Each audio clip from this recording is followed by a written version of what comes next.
Hi, I'm Adam. Welcome back to the ongoing video series finding my next favorite tabletop role-playing game. Today I'm looking at Symbaroum. Specifically, I'm looking at their free quick start rules that came out in 2019. It might feel a little unfair to evaluate a game just based on 6 pages of rules content, but that's how they decided to do their quick start rules, so that's what I'm going to go with. This is their introduction to the world. And kudos to them if it works in just 6 pages, because that is quite an accomplishment. So, Symbaroum, you roll a 20-sided die, like a lot of other games.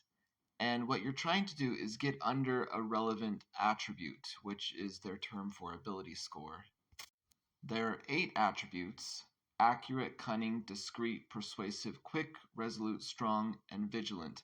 I like that they're all adjectives, so they sort of describe your character. If my accurate is 10, for example, I'm trying to do something like hit a bullseye in a darts game, then I just need to roll under that target number of 10. There are some secondary attributes derived from the primary ones.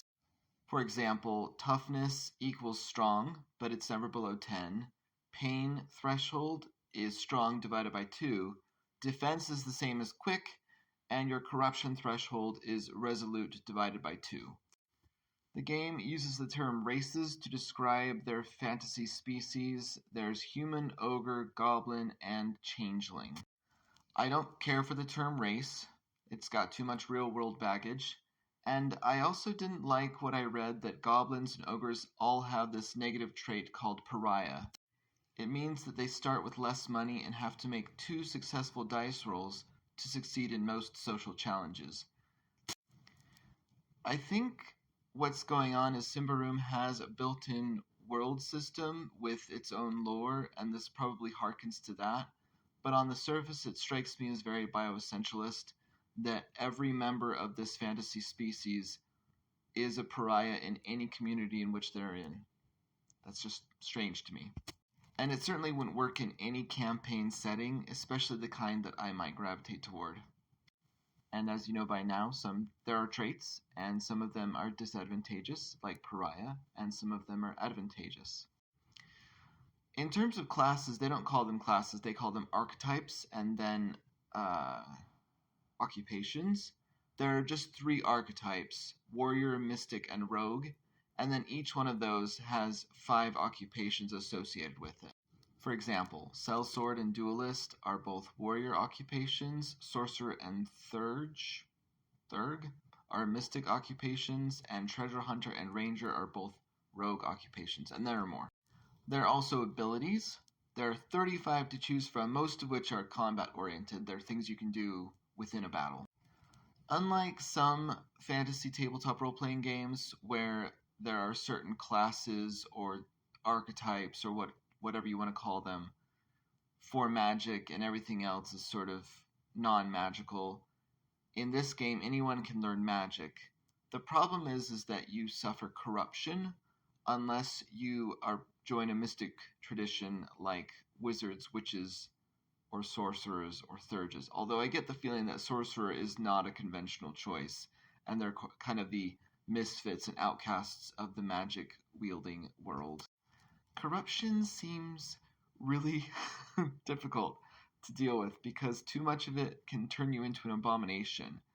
But you reach it by degrees, so you might stop casting a shadow, or you might have a weird third eye that opens sometimes, or something weird like that. And then eventually, if you get too much corruption, you become this abomination. And I think that's the end of your character. The GM takes over, but I'm not certain. It doesn't outline it very clearly.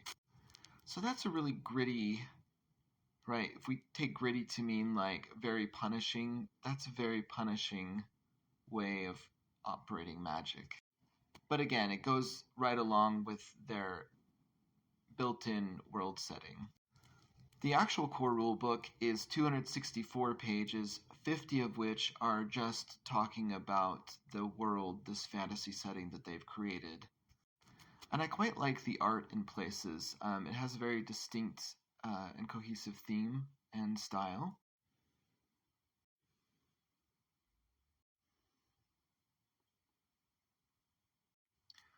Another thing I really liked is that PCs roll not just for weapons when they're attacking, but also for their armor when they're defending. And armor isn't just making it hard for them to hit, it reduces some of the damage.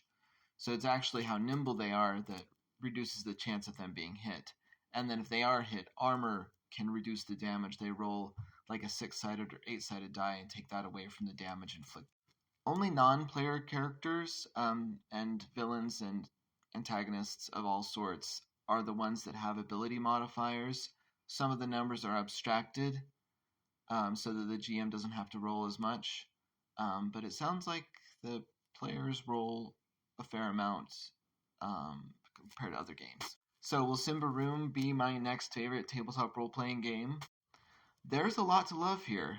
I can't deny that. I think that there are a lot of games that I come across that I am inspired by, that I'm impressed with, that really do a service to their fan base, but that ultimately just aren't for me, and that's not a criticism of them at all. And such is the case with Symbaroum.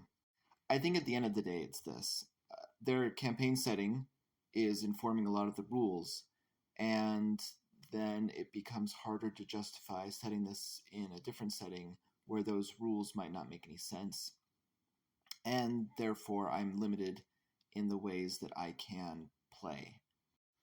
So, in a completely different setting, why would I get corruption by wielding magic? Or why would an ogre have the pariah trait if I were in a very ogre-friendly setting?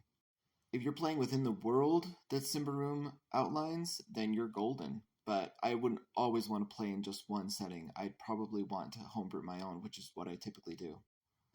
And so that's it. I think their primary mechanics are solid, and I like a lot of what I see, and I love the art, and I like that they have a robust product line, which indicates there's a good fan base, but I think ultimately it's not for me. But it might be for you.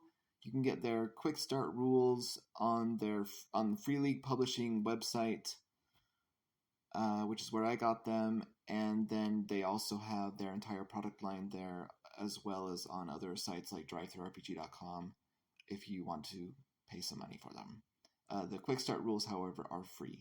But I'm just going to keep looking for my next favorite tabletop role-playing game.